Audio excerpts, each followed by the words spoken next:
Angadef, monsieur Ndao. Magnifique.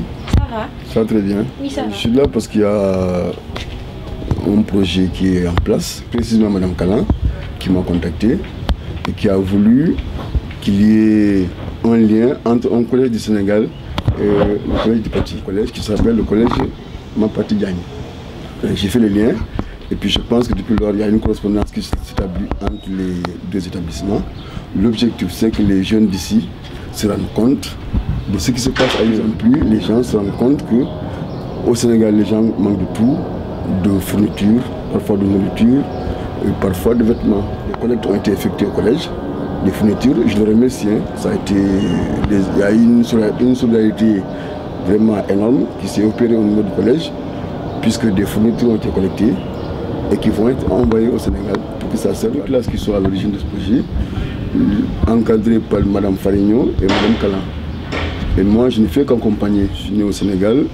Nous avons une association ici qui s'appelle Union des travailleurs sénégalais en France et qui est une espèce de Sénégal en miniature en Gironde.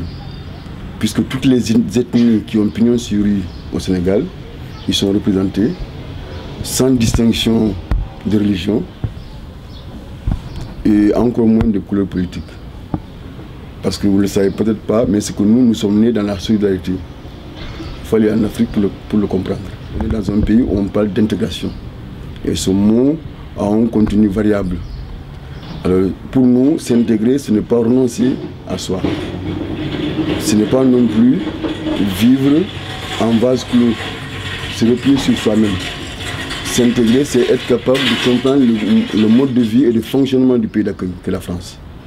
Et ça suppose qu'on soit soi-même doté de solides structures d'assimilation dont les premiers éléments, à notre avis, sont fournis par sa propre culture.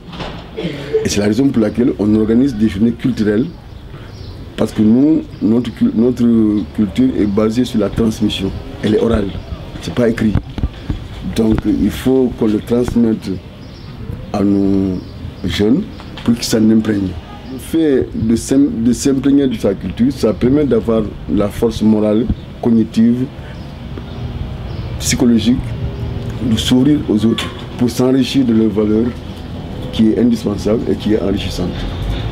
Voilà ce qu'on essaie de cultiver ici par des activités culturelles, mais qui ne sont pas communautaires, hein, parce que c'est tout le monde qui est concerné. Il y a les Français, voilà, on prépare un festival le 29 juin, et vous venez de voir, il y aura des Français, il y aura des Sénégalais, il y a des Africains, il y a des Asiatiques, il y a des Maghrébins, il y a des Arabes, il y a tout.